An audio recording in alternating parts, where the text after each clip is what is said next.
John. How's it going, man? Pretty good. Awesome. Long time no see.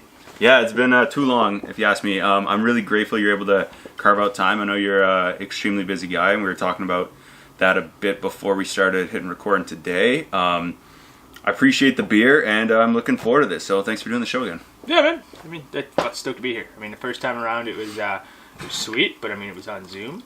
There was less beer involved, so I mean, now more beer involved looks good. Yeah, right on. Always. So take me through at the beginning of kind of the pandemic and how it started. Roughly a couple months in was when we chatted the first time, I believe. Yeah. It was just fresh, like. Yeah. So what I'm wondering, you said there was a challenge of being able to get parts and everything and stuff in stock for the store, but at the same time you were saying the good of the pandemic kind of made everybody steer towards going outside and biking, so people were funneling in your shop. Yeah, it's that's complicated. Well, I can kind of swear on this thing, right? Like, yeah, it's been a your shit episode, show. dude. Is an easy way to put it. So for those who don't know, if you haven't met me, I have a bike shop. I have a bike shop and I have a skateboard shop. My bike shop is also kind of it also has a coffee shop attached to it, and my skateboard shop also has a barber shop attached to it. So as far as everything's going, kind of crazy because the barber shop's closed down was most of the COVID, and the bike shop, everyone keeps coming up and saying the same thing, right? It's, oh my god, it must be so great because everyone's trying to buy bikes right now. It's like, must be amazing because like it must be so profitable. And like, oh man, it's like every time that conversation comes up, which is multiple times a day. Right now, yeah. Dude, it's like it's like, all right, man, you got something to write down here because like it's gonna be this is basically a lecture. Yeah, but it's a long. From being honest, the long and short of it, you think supply and demand. The reason that things go up is supply levels go low and demand goes up. So the demand is like 400 times what it could be, and the supply is like, when you say like, the supply is low, there's the supply is low, and then there's no fucking supply, and we're like, no supply. So I mean, yeah, it's great, man. Lots of people are coming and looking for bikes if I have bikes to sell them. Right? Like, look at the car lots right now. There's no cars, so like it's in the shitty thing about bike world is when you have a mountain bike, let's say, a mountain bike is composed of many parts. It's not like a Honda car where like Honda makes the engine, Honda makes the body, Honda makes the doors and the windows. Right. A bicycle is made of, like, they make the frame. Maybe it's Da Vinci, which is my big brand. Da Vinci is a Canadian company. They're making the frames. So like, oh, you must be great then because they're making them right in Quebec. No. Not the quite. fork comes from Asia, right? From RockShox. The drivetrain comes from Taiwan. The tires might come from the States. Yeah. The wheels come from, everyone comes from a different company. Now they're all on different lead times. I've been told by SRAM, which is probably the biggest part company in the world, they're a 900-day lead time. 900-day. That's like freaking 4 years, dude. Yeah, no kidding, dude. So like, that's what gross. I mean. So, and that doesn't mean that it's taking me 4 years, to get parts. It means that everything is being pre-allocated up to 4 years. So I'm ordering stuff for 4 years from now, and like, so usually we order stuff 4 months in advance. But sometimes we're able to do repeats. People walk in and they go, "Whoa, why can't you just order me a bike?" Well, usually you can order bikes. Yeah, like, I'd love to. Yeah. It's so sick, dude. Yeah, that'd be amazing. Now we're like a 6-month lead time, or usually we're like a 6-month lead time. You order bikes that come in the spring, they show up, or skis or whatever. Now, so in this, usually last fall, I ordered for that just passed spring, and the bikes. Some of the bikes showed up, not all of them. Now, in the spring, they made me order for the next year, so that's 6 months earlier, effectively, than I had usually ordered. Whoa! So so I placed my order for 2022. Yeah. At the beginning of 2021. Now I get halfway through the season. Yeah. This year, I've already placed orders for 2023. So I have ordered every bike I'm going to be able to get for the next 3 years already. Come on. So it's that's what I mean. People are like, hey, this must be great. Man. Like, oh yeah, it's stressful as well, right? Like, we're right now. Luckily, I've got more bicycle tires than any shop or distributor in Canada right now. I've got a lot of tires. But how do you get tires? You gotta buy them. So where's the cash flow go? My cash flow's all tied up in my tires.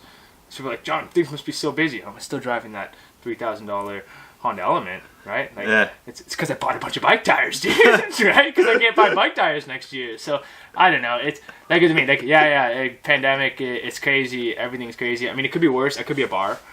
Bar's been shut down. Or it could be a barbershop. I have a Yeah. barbershop. Barbershop Yeah, shut if you down. got 3 other things Yeah. you can fall But, back on, if you will. But the bike shop, I mean, it's great. We love it. We love doing what we're doing. But it's been something that you can't be taught. It was a lot of risks, a lot of gambling, to try to figure out the right way to do it. Right. So far, so good. But like, story hasn't been written yet. Like, we'll see. We'll do this again next year. You can ask me the same question. Let's see Perfect. let's see if I lose my mind. Perfect. So I'll tread lightly too when I break Yeah, it up. tread lightly with that one. That's It's a good one to start with, yeah. Yeah. So how is that, like, the pandemic and everything changed from the beginning to the end? Like, is it just The that's supply, always dude. faster? We got Yeah. less and less stuff. It's just the more goes, Right? that's it? But the thing that is nice is that people now are a lot more accommodating, right? Mm-hmm. At the beginning of the pandemic, when everything was going crazy and the supply started going low, Yeah. people were like, "What do you mean? How are you out of bikes? Just order more bikes, man." And like they didn't quite get it, but now, and I mean reasonably so. Yeah. Like it's not their fault, Yeah. because when's the last time you you go to a car lot and you say, "I want to buy a car. I have $100,000. I'd like to buy a car." And they go, "Yeah, I can't sell you one." And they go, "No, but you don't understand. I have $100,000 cash. I want to buy a car." And they go, "Well, I don't have money." Like, when's that ever happened?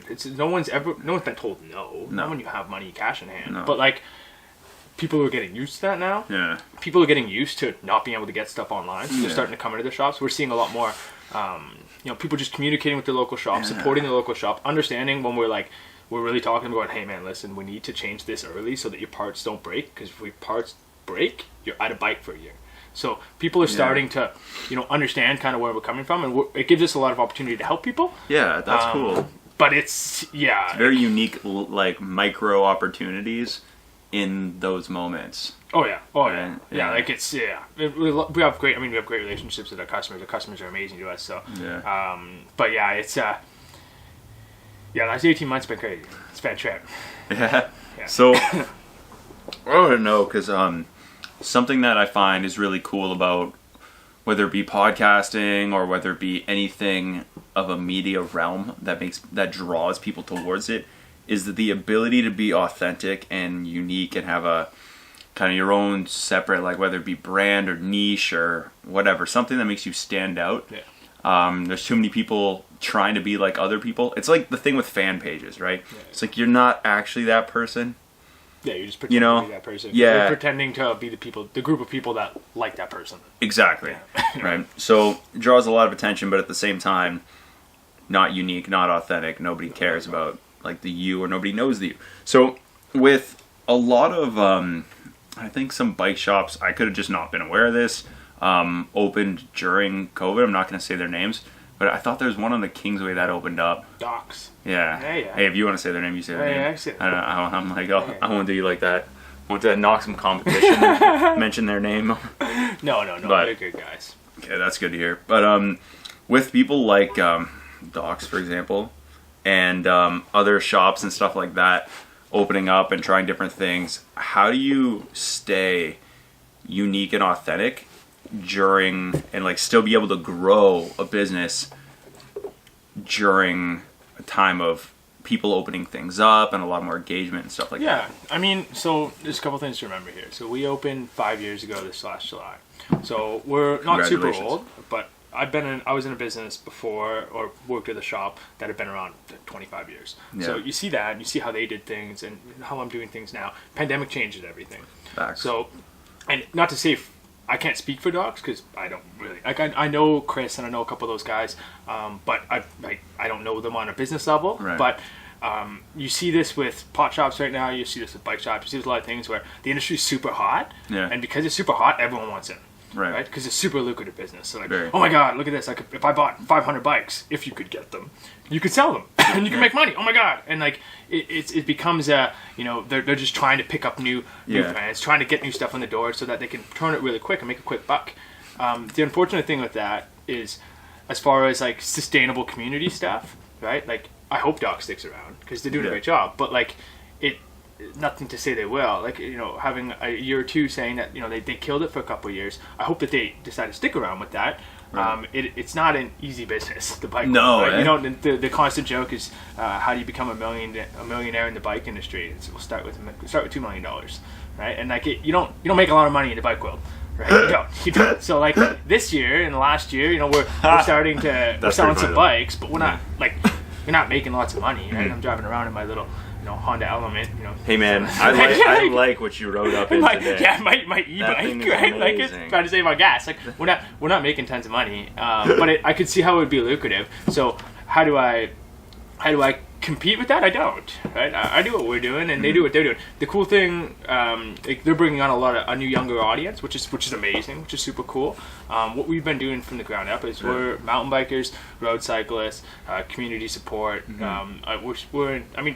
What we're doing is timeless. So we just keep doing what we're doing, and I mean, if it ain't broke, right? About it.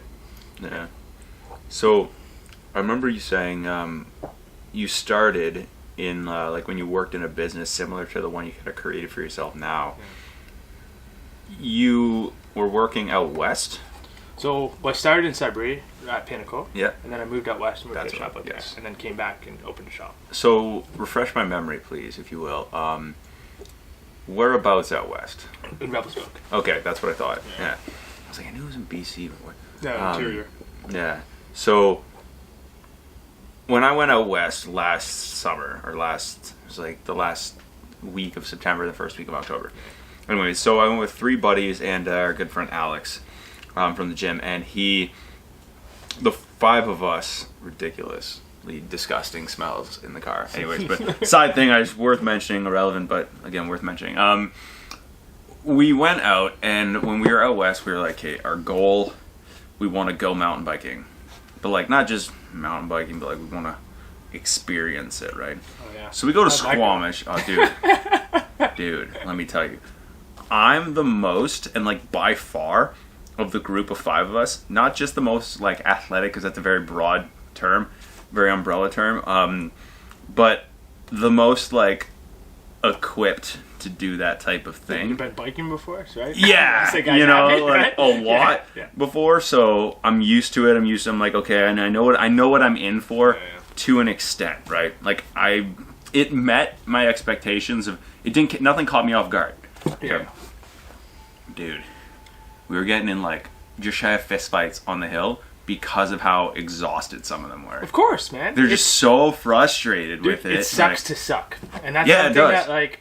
Especially with biking. So this last year, we started a race team called the Circus, and we started playing around with that quite a bit. Nice. And last winter we started training on indoor trainers and taking it pretty seriously. Good. Took it pretty seriously until got into the summer, and then usually in the summer people get off their indoor trainers, start riding outside. Right. We were like, you know what? We're gonna stay on our indoor trainers and train all summer and ride bikes.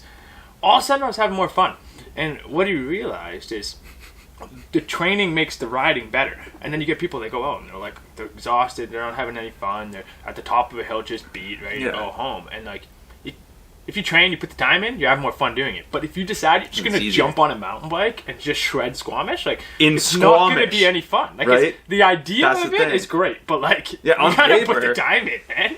You gotta put the time in. And it's like, dude, that was like I was biking a lot with Corey and Devo last summer, and Andre around that time. Yeah.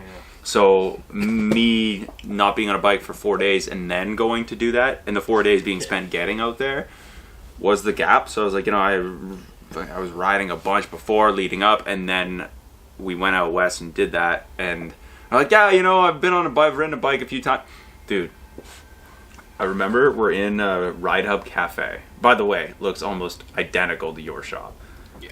Like, I'm not like layout, brand and everything, but just the amount of space that's occupied by the shop and the cafe.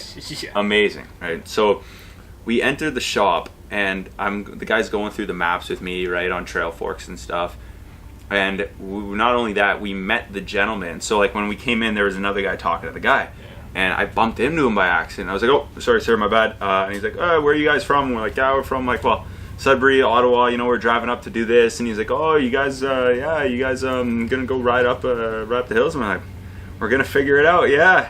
He's like, oh, right on. Well, enjoy, stay safe. I'm like, all right, cool. We started riding, or not start riding, sorry. Check this out. We start talking to the guy, and he's giving me like the list, and he's like, of what to go or where to go and whatever. I was always following when I was in the group with Devin, Corey, and Andre, right? Just experience-wise for where we were going. And so they all had trail forks. I didn't, or I had it but hadn't signed in and whatever. Anyways, I pull up the app, and he goes like, oh, you guys ever hear of Trail Forks? You know, like if you have the app, pull the app up. And I was like, oh, I got it. I never used it. You know, I pull it up and I show you. And I was like, and he's showing me, he's like, you're going to take this and you're going to start here. And he's showing me how to use it and everything. I was like, man, this is amazing. He's like, yeah, that guy who just walked out of here invented it. I was like, come on. Cool. I was like, come on. Are you serious? And he's like, yeah. I'm like, where'd he go? I like run out the store. I'm like, man, I can get him on the pot. Nah, he was gone. God. But I was like, oh, damn, that was cool. Yeah. But that's pretty cool. And yeah. that's the cool thing out there, right? Is It's weird, you meet pro riders, you meet it's where the industry thrives, right? That's what all the people who shred and where the industry is kind of like growing is going from there. Mm-hmm, right, and it almost starts from there and then works its way east. Yeah, well, works way all over the world from there, Yeah, right? pretty much. So, what was cool though, I remember right at the end of the conversation, he goes, so he's like, what's your, my buddy Liam walks in, he's like, do you have anybody, or Alex walks in, right? And he goes, so if you've only ever ridden a bike 3 times as an adult, what trail should we ride on? And he's like, The party lot? He's like, so he looks at me and he goes, what do you, like, are you kidding? And he's like, no, do you have any advice for like guys who aren't Please that tell me they experienced? set Alex up with training wheels. And the guy goes, no, dude. He looks at us and he goes, all right, guys, come here, circle up. So we all circle up, and he's like, let's go outside. So we circle up outside. He's like, okay, sit on your bikes. And I'm like, oh, this is gonna be good. He's just trolling us the whole time, dude. He goes, okay, so these things right here. And we're like, yeah. And he's like, you know what those are? And we're like, is this a trick question? I'm like, those are your brakes, aren't they? I'm like expecting stuff. And he's like, yeah, know how to use them. Here's the app, have fun. And I'm like, oh no. Dude, we start pedaling. So we got these 4.5-inch wide tires, right? Like almost the size Big width tires. of big tires, right? Yeah. We're pedaling and going. I was like an hour and a half of just pedaling on a road up a hill just to get to the entrance to the trail. Yeah. And then we go all the way up again. I'm looking back, I'm like, oh, nobody's here. And then we go up again, and then we start finally hitting trails. And then by the time we got down one, like Alex and my buddy Clarky, they're hating me for saying this, but they almost got into it with me because I was like, guys, like, hurry up, like, let's go. And they're like, I'm like, I hit the bottom of a hill and I go, and then there's this flat that's like almost like a bridge. It's like 2 feet wide, but there's mud on either side, and they both fell in. Like they just couldn't go straight. Amazing. I was like, oh, it's taking so long. They're like, oh, fuck you. I'm like, ugh. They're mad, dude. And that's the thing about mountain biking. Like, the more you do it, the more fun you have. You can definitely get in above your head. But yeah, it's a good sport though. Like out there, you can definitely get in above your head over there. You can get yourself in some terrain that's not only like do you not feel comfortable walking your bike down, but it's unwalkable. Like you can't walk your bike down. You literally just have to ride down. Yeah, you have to ride down. But like, how do you? You know what I mean? Or like situations where you can't dismount, like where it's so steep that you can't safely get off your bike. So you have to ride down, right? Like it's not like on a snowboard or something where you can just slide out and sit on your butt. Like how do you dismount from a bike when it's so steep you can't dismount? Like you ride down the fucking hill, right? But you gotta do that. And it's cool to be out there and it's cool to see the terrain. The stuff that's happening in Sudbury here, the newer stuff is like 10 out of 10 unbelievable. Like nice. Oh yeah, dude. Like the trail system in town had blown up this last year. I'd say the last 5 have been crazy, but this last year, like all of a sudden we're hitting 6-7 foot drops. We're hitting there's wall rides, there's big berms, there's crazy stuff. What do you attribute that to? People like riding bikes. I mean, COVID's great, right? Like everyone's off, everyone's out doing stuff. Yeah. But I think it's just timing, right? Like Sudbury, generally speaking, is like 5 years behind everyone else. So everything just kind of slowly gets here. And what I saw was people were like, oh, they really wanted to get that like free ride, big bike stuff. They don't want to ride these little cross country bikes in the spandex anymore. So they bought bigger bikes and they started riding little bigger trails, and then they kind of maxed out where the trails were at, and they started pushing the trail system for more and more and more. And then all of a sudden we got a couple jumps, and then when we got a couple jumps, it just like unlocked the door to the next thing. And then all of a sudden we got bigger jumps, and then we got drops, and then guys started building their own stuff, and then it's like just escalated off the chain now. It's really good. But cool. Amazing. Do you have any that you've done the last couple of years, or any big things that you're planning on that you're willing to share, like community projects wise? No, like community projects wise, or events or stuff like that. Lots, everything, all the time. I don't know, man. We're gonna ride our bikes lots. Dude, you should quit the bike shop and take that on the road. Like, take it on just the take it on the road. road. Like, you're hilarious. No, it's dude, it's here's the thing. That's so funny. Something kind of cool Dude. someone told me one time. Not gonna name the guy, but he said as soon as you tell someone something, then it changes how you actually approach the whole situation. So working on a lot of ideas. We're always working on it. I mean, anyone who knows sessions, seeing sessions, you guys know, right? Like, Yeah. we got 900 million things on the go at all times, and we're like whether it be like new branding stuff, whether it be collabs with other local businesses, whether it be working with organizations, starting up organizations, racing, doing everything. We're doing it all at the same time. That's what I do all day. And as soon as I like talk about something, all of a sudden you have an obligation to that thing, and all of a sudden you're like you're tied to that thing, and maybe you need to make adjustments to it, but you can't really make that adjustment because you've already talked about it. So you have to be careful of the amount of things you talk about. I've learned that. But there's I lots get of that for cool sure. stuff happening for sure. get that I for would sure. say like you want to keep an eye on us for the Interesting. next year. It's going to be a trip, but like Nice. it's we have a lot of cool things kind of coming on the horizon. I mean, Mm-hmm. like even just like simple stuff. Like we're doing a collab with the local distillery right now. Mm-hmm. So like we're gonna do a Christmas collab with them. But like Nice. we're working on some way bigger projects than that. Stuff that's gonna even like transcend the shop. Like just cool man. big things. I'm looking forward to seeing how that all comes to fruition and stuff for sure.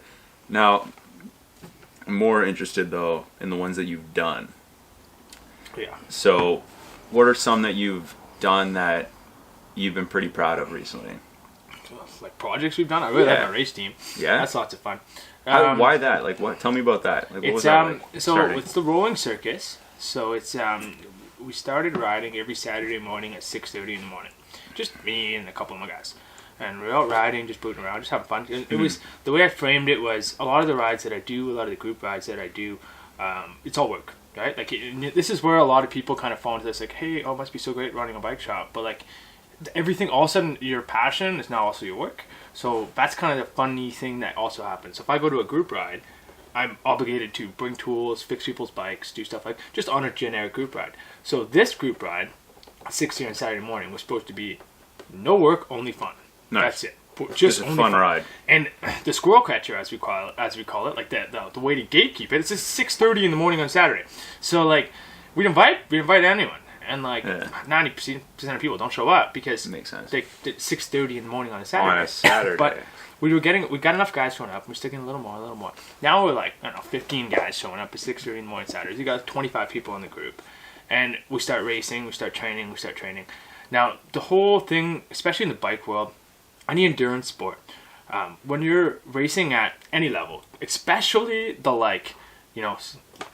weekend warrior level, right? You're like local Loppet cross country skiing. You're like, super fun, mountain bike races. It's like your jujitsu in like some dude's club, right? Like it's not like, what are you getting out of winning that? Absolutely nothing. Yeah, Like, there's, like- maybe a pat on the back. Maybe. Tops. Right? Like, Top. not getting Best nothing. case So, scenario. But people take these so seriously. Yeah. They take it super seriously. So we got local races in town here.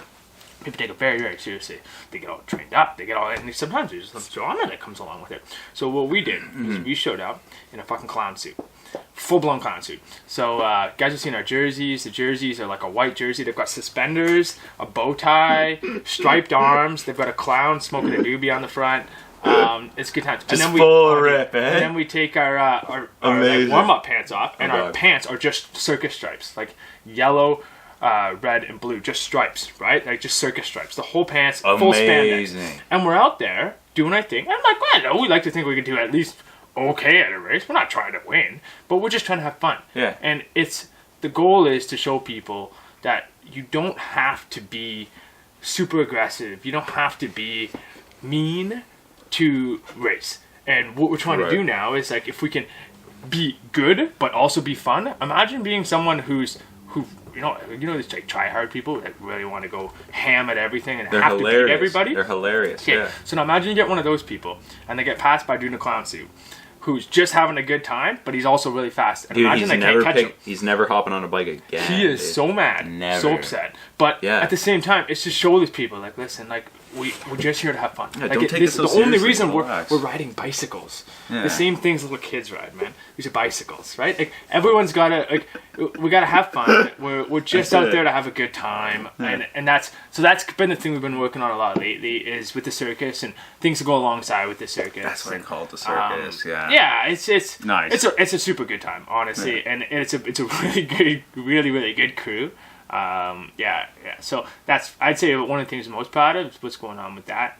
I mean, Nice. my barbershop too. We moved the barbershop from downtown Yeah. to right beside Sessions, so it's right next door now. That's amazing. Yeah. Amazing. We put all of our skateboards or all of our snowboards. We pulled them out of Sessions and put them into that store. So that store is going to be exclusively the snowboard shop as well, Nice. which is cool. I'm pretty stoked on that. And we're in a good spot right now with where our team's at. So yeah, I don't know, I'm pretty stoked with everything. But as far as specific projects, still in business, which is great, right? Yes. Dude, that's the one we want to hear, though. Yeah, Right? exactly. So, no, that's cool. That's really cool. But podcasting's probably the most fun thing ever. Like, dude, look at these names on this table. Right? Yeah. You're gonna add Yeah, a couple you're now. gonna add to it after, but Oh my, I you have to. autographs. I mean, they cost money. See how much you want. Yeah. I'll expect the invoice. I'll give you a shout out each show for the next 6 Yeah. months. For your, Yeah, absolutely, dude. singing. I'd be honored. I'd You be can honored. misspell your name if you want. Does Just that count? misspell it, Yeah. People will know you're on the show. They're not gonna be like, "Oh, is it John with an H or John with no H?" You know? Absolutely. But no, dude, I think Cool. podcasts are a very, very interesting thing, and yeah, I think doing it. I was talking to a couple friends of mine, really good friends of mine. One of them's Matthew Bonin. He's gonna be the first person to, and I'm trying to manifest this for him because he's nervous as all hell. It's 10 months away. At the beginning of next summer, for the month of July, he's gonna swim and try to be the first person to swim around Manitoulin Island. Oh my god. Stupid, insane, but that's his style.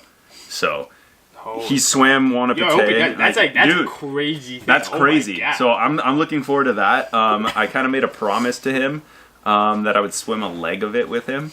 So like 300 meters. yeah, dude, What? we'll see. We'll see. Dude, that's a long distance. I told him, I was like, dude, I'm like, maybe not a full leg because that's like a day of swimming. That's what I was gonna say. Like it's like a But couple I'll percent do of that at distance is least still. I was like, I'll do at least a kilometer in the water with you. Don't worry. You're gonna have to train. I'll You be have to alright. train for I'll be your alright. kilometer. I'll be dude. alright. I'll be alright. I'll figure it out, Sean. I'll figure it out, dude. I'll hop in the water and go. We'll see. No, but yeah. So he's doing that. My buddy Patty V. Shout out to him. Both those guys, amazing, big inspirations for me, and them and I were having a conversation recently where it comes to podcasting and the difference between like money and impact and what you're doing your shows for and stuff, and with the idea of like doing it ended up changing the conversation topic entirely to money being a driving force, which is very, very tricky because in each industry we want to be unique and we want to be at the same time our customers come first, right? Yeah, of Obviously, course, because they're the ones keeping the lights on. But at the same time, and I'm curious for you because them and myself also find this battle, and I find this coming up just naturally as a reoccurring question on the show as the last few months is how do you separate the mentality of I need to make money, I need to sell bikes, but at the same time I love every customer that comes in the door. How are you able to kind of pair well, those those are the together same and sell thing. them? Yeah, I don't know. Those are the same thing for sure. But I'm just trying to think of how I relate to podcasts. But in my world, it's different, right? So like, I say different, but like I'm just trying to think about how to process that in the podcast world. But for us, it's build a community service community. Been saying that since the first day. I've been saying that like every single time we do you'll say it to the anything. last day. Anytime. For us, it's all about building that community, and we're not the kind of place you go. I'm gonna go buy a bike and then never come back and never say. I mean, you could, yeah, you definitely could. If you have cool stuff in the store, you could come and just buy something and never come back. But Yeah. like generally speaking, what we're looking to do is sell the whole experience. We're looking to take someone from the like first time they want to get into biking, or maybe they got a bike but they want something just a little more. Or they want to know something about their bike, and they come and see us, and then we take them from there. And Right. we do a lot of like. But That's cool. for us, it's all about outreach. So we do, skills clinics is a perfect example. I do a lot of skills clinics. When I do skills clinics, I do them for free. Yeah. Right? If I was sitting in the tech shop, like tuning bikes, like I'm billing. Yeah, you're a rate, invoicing your time. right? Yeah, for sure. For a reasonable amount, right? I'm Makes pretty sense. good at tech. Yeah, but for sure. when I'm doing anything outreach, like people always ask, like I do, I did one recently at 46 North. Plug for that. Okay, shout out to them. I did yeah. one recently at the brewery. And actually take a cooler. Yeah, the you cooler call ones, it. yeah. But I did one with them, and we billed $40 for it. Right. With the $40, you got a cleaning kit, which came with like a degreaser, a chain lube. It came with a rag. It came in a little cute bag, Yeah. and you got a beer, which meant that with the HST was about $30, and the beer at 46, we averaged about $10 a beer.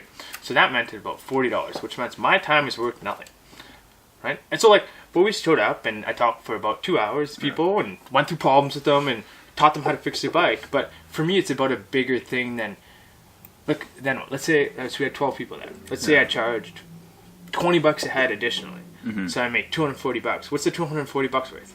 That's worth nothing. What are you gonna, and don't get me wrong, $240 is $240, but Right. for me, it's worth like the people that want to show up and be a part of that. It's worth way more for me just to have those people there than it is to monetize it. So for us, it's keep building the community, and if you keep building the communities and you keep being part of the communities, you'll see it. You just gotta not be malicious about it, right? If you're malicious about it, if you're out there trying to like actively monetize everything, people can see that, right? And it's super much so. transparent. And Yeah. if you're out there just trying to do good stuff, just trying to like put out good content, just trying to like it should, and I guess this kind of relates to podcast. Well, if you've got a good podcast, Yeah. people should be able to find it, and if they find it, you should make money off it, I guess. But like, if you try to make money off your podcast, you might make a bad podcast, which means that you'll make no money. Yeah, we were trying to separate the difference and then figure out the two and compartmentalize like which is like why you're doing. It was the whole why of doing something at the same time of I was just able to relate. Like I'm able to relate to what my buddy Pat was doing because it's something that I'm doing by myself. You'd like to do something because you can get better equipment, more this, bigger space, hire a producer, co-host, whatever you want. But then at the same time, switching gears, how are you like being able to separate doing things for money and doing things to make an impact and grow, and putting that ahead of the other, but still keeping the same, right? Those are the same things, right? Because So, money, it's tough. like your money has a real ceiling, right? Like if you're talking, like you're making tons and tons of money, and then all of a sudden it's like, do you want to do a podcast and make $50? Yeah. Like no, you're not. You don't need another $50. And like at the same time, influence kind of has a ceiling, and it's you have to have an objective to what you're doing. So for us, it's building communities, right? And like you have to have like an overarching idea, and like everything falls under that umbrella, and that's what you do, right? And with us, we make money by people buying stuff in our store, but they buy stuff you can buy stuff online now. You can buy stuff at any other store in town. Yeah. You can buy stuff. You could also just not buy things, right? Like, but people choose to come into our store. People choose to buy things with us for a reason, right? They don't have to. No. And with us building the community, we hope that makes a difference, and it seems to, right? A buddy of mine said a long time ago, he came into my store and we were talking about it, and he said, dude, he's like, what you've got here, he's like, you got to figure out how to put it in a bottle and sell it. He's like, it's the whole experience. It's the vibe. It's the feel.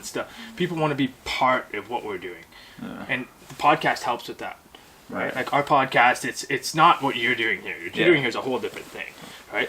This is like interviews and meeting people, and it's growth. For us, it's just taking our existing clients and just teaching them stuff, right? Take me through that. Like how did it start? I know we briefly touched on it at the beginning until I kind of cut it off because I wanted everybody to know. Yeah, it's how'd they get started? So it's called the Sessions with Sessions podcast. We just talk about bike sharing. So so there's nothing to it. So it's my circus guys, and I was like, "Hey guys, want to start a podcast?" They're like, "Yeah, sure." My case, sweet. We started a podcast, and and I don't want to burn you here, But if anyone doesn't know this, it's surprisingly easy to start a podcast. I thought it was hard. All you have to do is buy a mic. It's actually ridiculously easy. Yeah, Dude. It's the ridiculously easiest thing of all time. I was It like, was a burn me. I was like, daunting I was waiting for you It to was be a like, daunting yours is thing, man. I was shit, like, your oh, show man, is shit. starting a I was podcast. like, I was waiting, but I went true. on Google. I typed very I true. start podcast. I found Buzzsprout. I just clicked start a podcast. Boop, had a podcast. Wait. very like it's Super stupid. easy, man. And But real quick, I want to commend you on doing more than 3 episodes. Because when I first started, 8 months into what is now a 2-year project, 2 and whatever many months after. But dude, there's a statistic that I read when I was researching like podcasts and stuff and trying to really dive into understanding what is this medium that we're doing, and because it's stupid new, like to the greater world, especially myself. You guys are being consistent, and there was a fact that came up in this that said 83% of podcasts don't publish more than 3 episodes. I believe it. It's again I like commend it's you guys for doing people that. like the idea of it more than they like the actual doing of it. Oh, it sucks.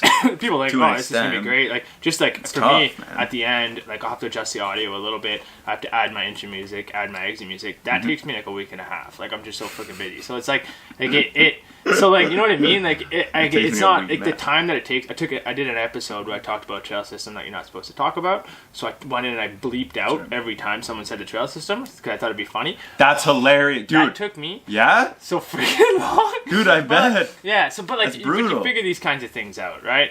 But it's fun. I enjoy it, and if I don't enjoy things, I'm not having fun with it. I don't do things. So Right. And it is a blast to do this. it's cool. What I figured out with COVID was so we went to all Zoom, which did work in some sense because we had a couple guys that were actually working remote. So we had one guy that was working up in Thunder Bay. I had another guy that was living at his camp on the island during COVID. So Nice. it kind of worked because we could Yeah. have everyone there. The problem was, with regard to podcasting, is I was having to like direct the whole conversation and go like, "Hey Glenn, what do you think about this issue? Oh no, Hey John, what do you think about it?" And I was having because to keep people from talking over each That's other. tough. It was tough. It's So- tough to listen. And then if and people also we talk had over. 5 people, so to organize 5 people's schedules to do weekly podcasts was almost impossible. So what had happened was we started with doing them weekly, then we were like bi-weekly, then we were like whenever we get around to them, and then more recently I said, okay, screw it, we're good now, we're in the clear. If we do in-person podcast, we're not going to get into any kind of political thing. So nice. I did one with my buddy Bernetti. He's the guy that does podcasts pretty well every week. And I did 2 Nice. back-to-back in person. Absolutely incredible. Yeah? So recorded them, pre-recorded them. I got to put the next one on next week. Nice. But it felt so much better to be in person doing these. Isn't it? And also I've learned smaller is a little better because you have a little more flexibility with time. If you're trying to put them out weekly, if you're trying to schedule 3 or 4 people, it's so hard to balance 3 or 4 So people. smaller as in like fewer people. Just 2 people, right? Yeah. Like 2-3 people. So now I have a larger group of riders that want to be involved with it instead of doing them all at once and gonna go, hey guys, Choose. like, Now you have content for months, dude. exactly. Like 3 So months just bang worth them out of as fast as I can, get a Yeah. bunch done, put them in the queue, and then just kind of let them all go. Nice. Which is cool. But yeah, it's the podcast thing's been cool. We just talk about, for us, it's different than what you're doing because we're taking our Which is customers to a good, trip. and I appreciate it. Yeah. We're taking our customers basically deep through the stuff that they ask about in the store all the time. So if I have someone that comes in and says, hey, I don't really understand tires. Like, I don't understand why this tire and this tire and this tire. Right, and you don't have time to answer that in the store. Well, I most of the do, time, and I would sometimes. take all the time in the world to answer that with Right. them. But it is a very effective way for me to go, hey, listen, so like, I'll tell you this and this and this, but if you want to dive deep into it, check our podcast, look at this episode. Yeah. And then they look at it and they go, oh, okay, I understand. And Yeah. it might be a lot for someone that just like stumbles on the podcast to listen to, but for the people who are trying to get the answers to these questions, Yeah. right? We Which also is the talk about like, community you're trying to build. And it's, we talk yeah. about local trail riding. We talk about the trails that we ride. We talk with people who are building the trails. We like so it is very isolated as far as the community to try to grow this into I think it's something very that's global. niche down. Yeah, it's incredibly right? niche. It's But the smallest yeah, niche. Which is perfect, right? Because it's not supposed to be this No, I'm crazy not trying to global sell anything JRE off thing, it. right? I'm You're- not trying no. to make any money off it. All I'm trying to do is like It's if someone- informative, for it's sure. informative, right? Yeah, So it has if to be. someone shops at my shop or shops at another shop and they hear this podcast about tires, they can then go to a shop and feel a little less pressure buying tires because they know a couple things. That's it. Right? Right. They don't have to feel. They don't have to get sold shit. They know a couple things, and it's all unbiased. We don't talk about my shop versus another shop. Right now. We just talk about blanket statements That'd be cool, that yeah. apply to every single place that like can help anyone with any buying decision with regard to Like the bikes. do's and don'ts, or what to look for and what Yeah, not to look exactly. for. Yeah, when we did a whole purchasing series on like these how to buy a items. bike, Yeah. and it's like a low pressure, like Which these is are the brilliant, things, by the way. right? Just how to buy, things to know walking in the door. Because sometimes you go into a bike shop and you get a sales guy who might be someone who is not super knowledgeable, or maybe Right. you get sold something that's on clearance, but like Right, maybe yeah. it's not the right bike for you. So turns out to be we shit. just wanted to tell people enough that they can get themselves out of those situations Yeah. and get themselves into the right bike and make sure, and it's just more information is really all Mm-hmm. it is. Man, it's the coolest thing though about doing shows, and I think what a friend of mine told me recently is how interesting it is that you may not know who's listening, which is the weirdest, craziest thing for me to think about. So he's like, dude, you may not know who you're listening. There may be somebody sitting there in the back room taking every single lesson that you've went through, seeing your growth from each episode and each conversation, from like being like really young and doing all these business things and making all these decisions and being, as Alex calls us, wolves. And that's another thing altogether. Yeah. I'll tell you after, but about it, it's pretty funny. You'll like it. But yeah, it's being able to like make those decisions and like seeing if there's somebody, like he's like, dude, there's somebody there that might be listening to you and you have no idea about it. Oh, no. And you could be making, like, somebody could be listening that you've never, like, you don't remember or whatever, or recognize, even if they were to come in to my garage right now or your shop tomorrow. I hadn't a clue. Right? I had someone It's walk crazy. in my shop and they go, "Hey, I'm here for an entry-level hardtail. I'm a weekend warrior. I would like something in like $1,600 to $2,000 price range." And I'm like, "Whoa, all right, that's cool. Yeah, Pretty like so, specific. like this is kind of what we have." And she's like, "Yeah, I listened to your podcast and it was very informative. And like, I think I have the right kind of bike." That's And what I'm like, saying. wow, That's what I'm saying, wow, dude. I think this is working. That's what I'm I've saying. also had Amazing. That's dude, so it's cool, hilarious. isn't it? That's what I mean. And Isn't someone that I've never sick? met before. And You're she's like- like, and she told me, she's like, you know, it was kind of intimidating. This lady, she said, it's intimidating coming to a shop like this because, you know, we're just a dirtbag mountain bike shop. And like, it's intimidating for, you know, someone who's new to the sport, or a lady that, you know, it's all guy staff. You know, Yeah. it's a lot to walk into, right? For sure. It's like, I mean, it's kind of true, right? It's like, it's hardcore. It's what it is, yeah, it's facts. But she's like, listen to the podcast. It really helped her understand kind of we're just a bunch of mountain bikers, right? Yeah. And it Gets helped to know take the you, pressure man. off, right? Yeah. So we've had that. I've also had people like, you know, I've been riding my bike a lot, so I've been doing a little less podcasting. And I had someone message on my Strava, which is like where you post all your bike rides, and they commented on my Strava thing. I was like, "Hey, John, when's the last podcast coming out?" Come And I was on. like, damn it, Dude, that's so Damn it. funny. So we put the next podcast out a couple days later, but it was. It was Did you respond to him? Or they like, soon, buddy? I Give was me a like, loan. "Hey, give me 2 days." Give me 2 days. But it's it's cool, man. The people Yeah. that listen to it, you don't realize it, right? And you see metrics and stuff on whatever hosting platform, and you see roughly how many views you're getting. We don't know how many people using ad blockers and whatever else, but like Yeah. you're definitely getting people watching. It doesn't matter. It could be, you could put a video out and it's got 5 views, and like it's still 5 people watching it, Still. right? It's still And 5 people that care. I find there's videos that I had one, and here's an example, and I love the guy to death. But, well, yeah, I love the guy to death. Kyan, okay. Kyan World Peace and I did a podcast that was right now on Facebook, it is 10,000 plus views. Oh my god. Do you want to know what the average view duration for this 2.5 hour podcast Half is? an hour. 35 seconds. 35 seconds. Amazing. Which means of 10,000 plus clicks on that video, that averages out to 30 seconds, the amount of time everybody listened to it, which is the worst statistic. He's like, dude, he'll text me once a month going, "Hey man, 10K plus," and I'm like, 30 seconds average view duration, dude. Yeah. I'm like, but I post one with John, Yeah. it's got 200 views, 45-minute average view duration. Yeah. We talked for an hour. Yeah. Which is actually, like, those are statistics I could pull up for you after. Yeah. Like, that's actually what it was. So if we chat for an hour and 200 people watch it, and then that averages out to 3/4 of us talking, majority of those 200 people are listening to it. Almost all the It's show. cool, man. And That's amazing, right? People That's why you taking do stuff it. away, right? Like Exactly. Like, I couldn't believe that. Like when I did this thing with 46, and Mm-hmm. we had like that 12 people would sign up and pay money to listen to me talk about bikes for 2 hours, and I was like, well, this is crazy. I better make sure I give them the money's worth. Facts. So like, you Yeah, know dude. what I mean? Like that's kind of cool. Like it's Mm-hmm. it's cool to get. I mean, we're doing everything we're doing. We're building communities. We're doing podcasts. Yeah. We're doing all that kind of stuff. It's cool that people are listening. People are watching. Yeah. Yeah. I mean, it's really cool just to have the. I said when I started this business that I want to build the community and service community. I said I'm gonna do this a little different. I'm gonna like take a different approach, and this is how I want to do it. Yeah. And it's been the same since day one. That was the play, and it is cool. This last we won a pretty cool award this last fall, and we're sitting down after and we're talking about it, and I'm like, huh. Not that we did it because we haven't done it yet, because it's something that always has to be, but like we're doing the thing that we said we were going to do when we started. What was the which award? is cool. Yeah, entrepreneur Okay, leader. I have that. I want to ask you about it. So yeah, it's good. we're doing the same.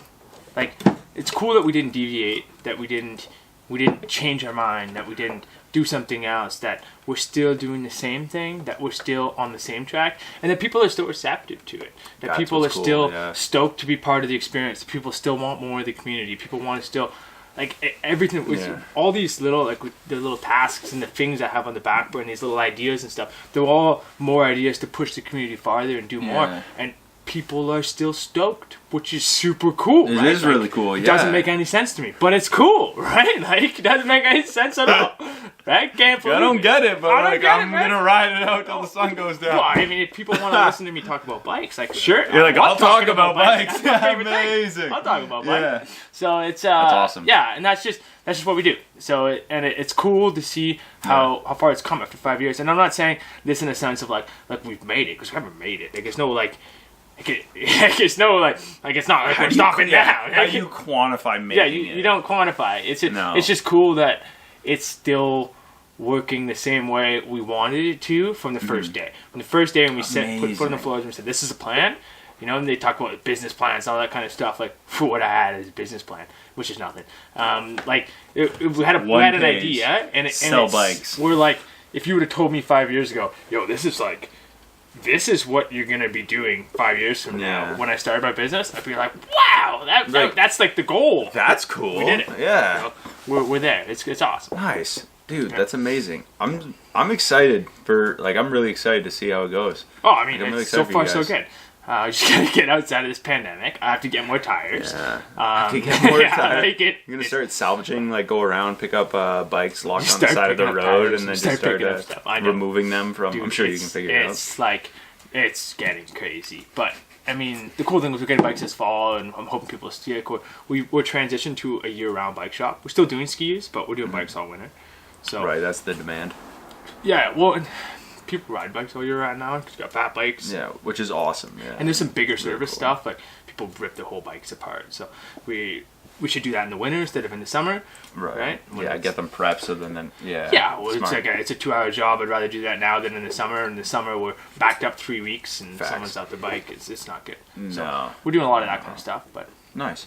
So anyway. transitioning a bit, tell me about the auditory side of hearing things. loss? Yeah, your hearing loss. Yeah. I'm trying to think of the best word to say, but I guess So I'm you're super like fucking yeah. deaf. Now- is the best way to put it. Is I don't hear much. you're a lot more. Yeah, I'm not shy. I'm trying to be. I'm not shy about it. I did. There's best way if of anyone enjoying that. is anyone maybe a little Thank you, older. John. If you still watch the news at 6 o'clock, I'm on every freaking day in a commercial from Yeah. my buddy who owns an audiology clinic. Yep. And like it's funny because only like people you gotta watch the 6 o'clock news. So who's that, right? So like it's and the amount of people like Stacy, My mother. my fiance, she's like, oh my god! Every time I go over to my parents' house, my mom is like, I saw John on the TV. I saw John on the TV. And it's my buddy's commercial, and Amazing. my buddy's put a significant amount of dollars behind this commercial. It's not me. All it is like he wanted like a younger kind of feel to it, and someone who's involved in the community, which is what I do. And he's like, you want to talk about your hearing aids? And I was That's like, yeah, literally dude, you, yeah. sure. So we did this little commercial. It was kind of cute, right? It was fun. But yeah, no, Oh, dude, it's I'm not. I'm amazing. not shy about it. It's nothing that. Yeah. So long story short, I've had a hearing loss my whole life. When I was out west, it's kind of a funny one. I so I was 13 years old. I decided I'm no longer wearing hearing aids. I don't need them. Fuck them. I don't have a hearing loss. I'll figure it out. I love it. Yeah, dude. I got really good at lip reading, really good at reading body language. So then I moved out west. Yeah. Well, I started working at a shop, didn't have hearing aids, figured it out. Moved out west. When I was out west, I didn't have hearing aids either. I just figured it out. I'm working at this shop, broke as hell, right? I got no money. And I'm teching in the back of the shop. This guy comes in, brings his bike back. He's bringing it back after I got service. He's like, yeah, it's still creaking. Okay. So I take it outside, I pedal the bike around. I bring it back in. No, it's not creaking. It's good. And he's like, no, he has it on. He's like, no, dude, you can hear it every pedal stroke. It's creaking. So I get on the bike and I pedal it around and I'm like, Still can't. no, dude, it's not creaking. Come on. Your bike's 100%. And he's like, dude. And I'm like, oh, that's right. I'm definitely. I super can't deaf." hear So- things. I know. Come So on. I go into the BC, whatever they call their, like, I can't remember what it's called, Employee BC or something like Something that. like that, yeah. And I was chatting with them and I said, hey, listen, I have a hearing loss. I'm pretty sure. I knew I had one, right? Because my Yeah. dad's deaf, but it's hereditary. Anyways, and they're like, yeah, so you have to get a letter from your employer saying he's going to fire you unless you get hearing aids, and then we can help you get funding for your hearing aids. Come on. Okay, so I go see Mike, my boss, and I'm like, hey, Mike, so listen, I need you to write me a letter. He's, what do you mean? I was like, you need to say you're going to fire me unless I get hearing aids because I'm super deaf. And Mike's like, oh, that makes sense. He's like, like, I oh get my it God. He's like, we all just kind of thought you were an asshole.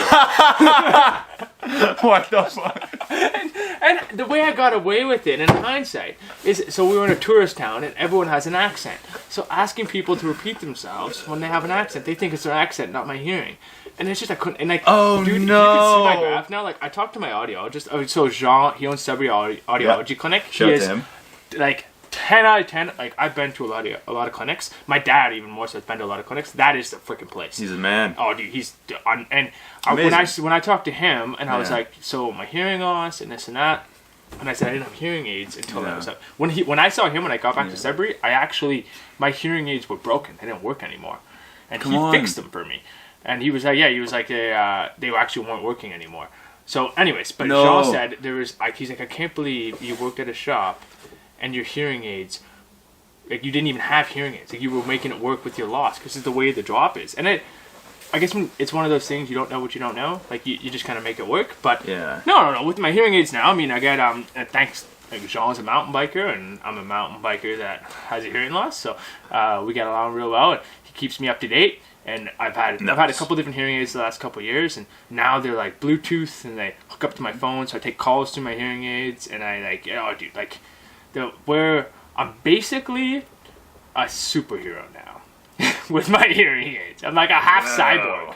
Yeah. Dude, I can that's take crazy. calls to them. I can do, I can access Siri through them.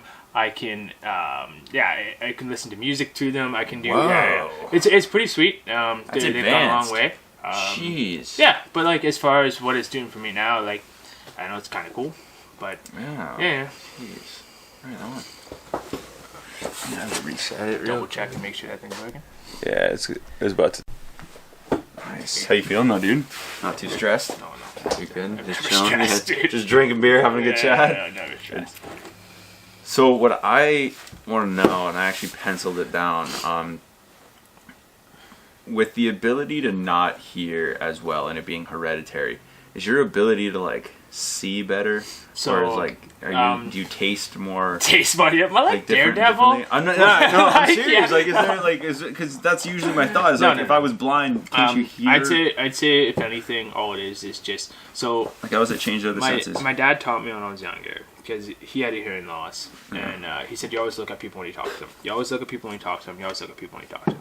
And through doing that, you learn how to lip read. You just learn how to. Because if you're looking at someone, you eventually learn how to lip read. And that and body language kind of got me through everything. Once I got my hearing aids, I could also kind of hear stuff.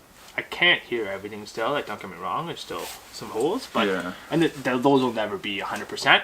But yeah, I'd say all in all, now I have a pretty good ability to read body language and kind of read like lip read and read body language helps a lot when you can, even if you can hear. How do I say that? Oh, that makes sense. You know what I mean? Like Yeah. you can tell, when someone's maybe having an off day, or someone's maybe like that kind of stuff. You can tell just in the body language, or maybe even their tone. So you're more, you would say, more receptive to people's body languages. Yeah, just because Without even that's how I maybe used to hear subconsciously. people, right? Yeah. But like as far as like interesting. seeing better, no, like I don't know. Yeah, you don't have Shoot, X-ray I don't vision have- now. Yeah, I don't yeah. actually. I don't shoot laser beams, but like I also Yeah, don't have that's the- glasses. that's I the don't know. upgrade. Yeah, exactly. That's next steps. man. Amazing. But yeah, no, I think what's cool is going so many years without hearing aids and then having them. Now I feel like it's there's so many advantages to be had, and that's the interesting thing with hearing loss itself is for some reason hearing loss has this weird thing attached to it that I can't really quantify or put a name to yet. I'm working on it, but no one talks about like, hey, you got glasses. Like no one gives a fuck. No one talks about it. But when it's a Nobody hearing loss, it's a disability, and people got like, but how do you like? It is no different than glasses, but people seem to have a Right. weird. It's an feeling impairment about it. with a sense. Right? Yeah, Yeah, but the same as one of your glasses. Like, senses, it's the yeah. same thing. But like I remember in high school, my teacher going, yeah.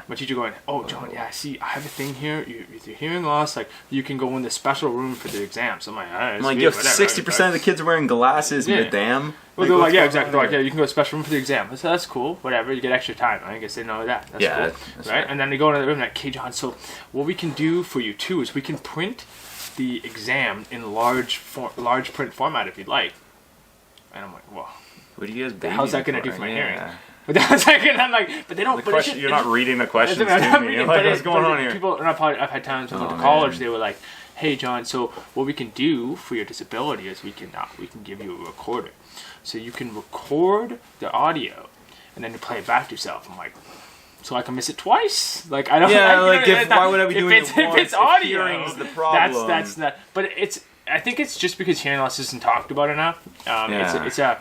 It's a thing that like all older people have, a lot of younger people have now Yeah. too, especially with headphones, all that kind of stuff. Like true. it's like my buddy says he's seeing younger and younger and younger clients year after year, and it's slowly breaking down those like barriers and those boundaries. People are coming in to get hearing tests. People are Right. figuring that out, but what It's I'm great. having a hard time with myself is trying to understand why they wouldn't.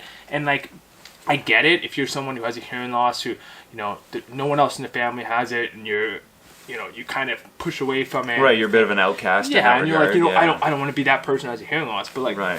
it's no Oh, different sure. than glasses or anything else. But your quality of life is so much better once Right. you've gotten some hearing aids, once you've gotten some support, once you've gotten something to help. Yeah. So Nice. yeah, I mean, so far so good. And it is weird because it is called an aid. Yeah. Like you have the aid, so it's like, Hearing all aid. right, well now we're good. Yeah, Sort of, right? kind of, and you got to get them fixed, and you got to get them worked on, and they're like, Yeah. I use mine, so the average person uses a hearing aids is like they use them a couple hours a day, but mine is 16 hours a day, right? Like and like you and I'm like Right. maxing them out. Like Yeah, you're constantly grinding, back, dude. and You you don't just stop. like I'm using them a lot. So you need to, it's- yeah. and so you work out a lot of kinks with them. You figure out a lot of things with them. Some hearing aids don't work with some people, and Right. but that's all. That's having a good audiologist. You have a good audiologist, they'll figure that stuff out for you. Yeah. Nice.